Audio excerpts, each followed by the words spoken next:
Good morning, everyone. Please join your hands and close your eyes for the morning prayer.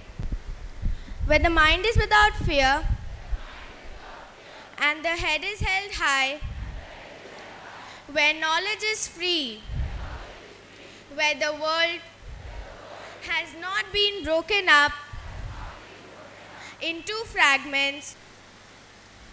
Good morning.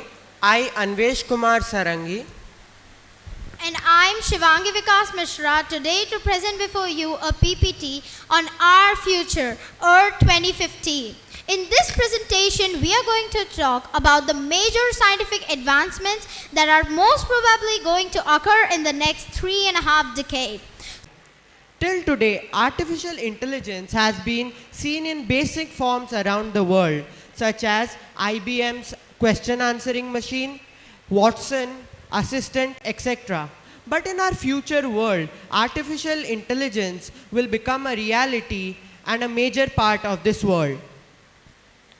Geoengineering model to prevent global warming. Earth scientists have found out sulfate aerosols, if injected into the atmosphere to mitigate the impact of global warming, beneficial results are expected. Such injections, if done on a massive scale, might prove moderately effective to prevent global warming and prevent hurricanes and tropical storms. New satellites, high-tech measuring equipment, and improving supercomputers are helping scientists and researchers learn more about the weather patterns of the Earth. By mid-century, one can expect more accurate weather predictions and eventually controlling the weather itself. Study of the cosmos. In the last century, humanity has learnt a lot about the universe. But there is still a vast amount to be learned. Recently, the detection of gravitational waves has led a lot of excitement among astrophysicists and astronomers. By 2050, humanity would have gained a lot of knowledge about the cosmos and sent rovers to the atmosphere of Jupiter or maybe built a base in Mars. Regenerative medicine. Regenerative medicine is the process of creating living, functional tissues to repair or replace a tissue or organ function lost due to age, disease, damage, or congenital defects. Regenerative medicine also empowers scientists to grow tissues and organs in the laboratory and safely implant them when the body can't heal itself. School forms the best years of our life, and if we are so full of inhibitions and judgment and fear of failure, we'll never truly be able to enjoy it. And the best years of our life will have become the wasted years of our life. Of course, nobody wants that. We have to let go, have fun, and focus on what's important, because that's what school is really all about. So welcome back, guys, and enjoy learning here, because I sure do. Thank you, and I genuinely hope you make the most of this lovely day. खुद से निकल जीते चल जीते हैं चल एक टुकड़ा हंसी चख ले एक डली जिंदगी रख ले हिम्मत है मेरी तकदीर मुझे कम न किसी से आकियो मुझे कम न किसी से आकियो तू न जाने पागलपन गन गगन गन गन गगन गन जीते हैं चल जीते हैं चल जीते हैं चल जीते हैं चल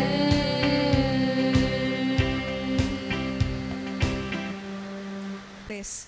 Today, Archita is here to share her first official novel, The Stormbringer, which is a testimony of her ability as an exceptional novelist. Without further ado, I present to you Miss Archita Mishra. Hi everyone, thank you for having me here. I just wanted to start by saying that I'm really excited to be here. I mean, I walked into your school and I was completely shocked because I live in Mumbai where we don't have much space. So I walked in here and there's like this sprawling beauty of a building And you guys are so fortunate to be studying here, and I'm so fortunate to be invited here to talk to all of you and interact with all of you. Just looking at this whole get up here was just amazing. I mean, it gave me a bit of a flavor of what exactly I'm dealing with, and that's just amazing. So just to tell you a little bit about myself, I'm Archita. I'm 17 years old right now. I study at Dhirubhai Ambani International School in Mumbai, and I'm in the 11th grade. I just finished my 11th grade, and I'm going to the 12th grade. It's been a hard journey, and this book hasn't made it much easier because I've had to give a lot of time to it. But being here right now, I know that it's been worth it. So just to tell you a little bit about my book, it's called The Stormbringer, and it's based off an idea that I came up with when I was 14 years old. So this is in the start of the book. It's around chapter 4, when Elijah finally goes to London and with his tutor Fabian, and gets into a bit of trouble. Fabian's eyes grew wide as the light flickering within Elijah concentrated into his fingertips, shivering and dancing across his fingernails in forked prongs. Fabian's blood ran cold. "Stop this at once," he cried. "You mustn't give in to your power. This isn't who we are." Elijah squirmed at the building tension in his forearms, but as soon as he heard the fear in Fabian's voice, the blistering heat subsided. I just wanted to know, is it like a single book so that I can buy it now? Or is it like part of a series or trilogy? So as of now, because I'm in the IB diploma program, I have very little time to write or do anything. So it's not going to be part of a series, but there are going to be a series of some things called novellas. So this book follows Elijah's journey, but there may be short novellas on other characters in the book. So you'll have a couple of other perspectives to follow as well. Today's competitive world is, which is more, focusing more on stable and safe professions like becoming a doctor or an engineer or an IAS. Do you think choosing writing as a permanent profession is a safe option? I think now as the publishing world, because when I was younger I didn't know anything about it, but now I've been exposed to it a little more. So now as the publishing world develops, you actually have a very good chance of having a stable profession in writing.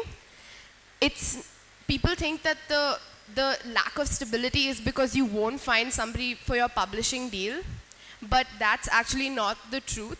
The thing is that if you manage to put out a piece of work, you will find somebody or the other to publish it. Somebody or the other will believe in it apart from you and your friends. Like, it happened to me and I didn't expect it, but it did. But the problem with writing is that when you're writing, that is the unpredictable part. Like, you could write an entire novel in one day, or it could take you 3 years to do it, like it took me, because I wrote the majority of my novel in 3 months during my board exams, even though this is like a 30-chapter novel and I didn't write for like a year and a half. So that's where the unpredictability comes in.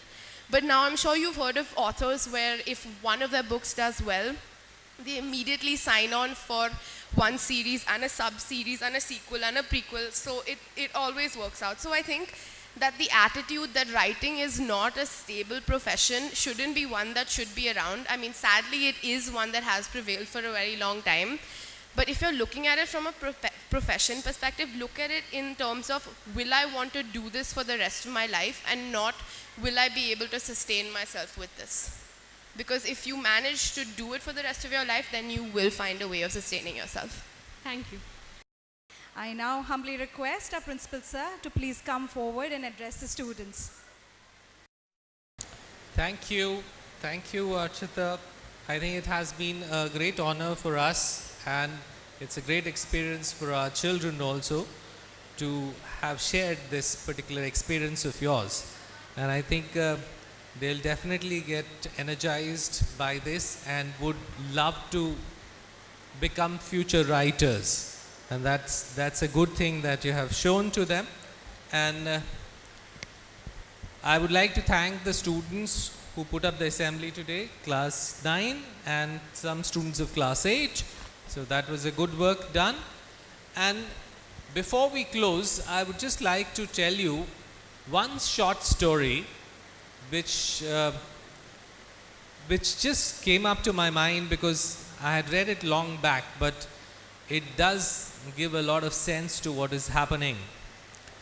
Long time back, when there was Lord Buddha, at that time there was a young boy who had heard about Lord Buddha and knew that Lord Buddha was the one who could kind of tell you every answer, to an extent that he could tell you the future also. And this boy, being a teenager, wanted to prove that Lord Buddha was wrong. So he wanted to prove that he can also be wrong at times. So many of the teenagers generally try to prove things wrong. So he also had this idea that he wanted to prove Lord Buddha was wrong. So what happened was, he heard from his mom that Lord Buddha is actually residing on a small hill close to his house. So what he did was, he went running towards the hill, and on the way he caught a butterfly. What did he catch? Butterfly. And what he did with the butterfly was that he held the butterfly between the two palms of his hands in such a manner that there was space in between. And then he went to Lord Buddha, who was meditating, and he asked this question: tell me, the thing in my hand, is it alive or dead? What was the question? Tell me, the thing in my hand, is it alive or dead? Now this teenager was very smart.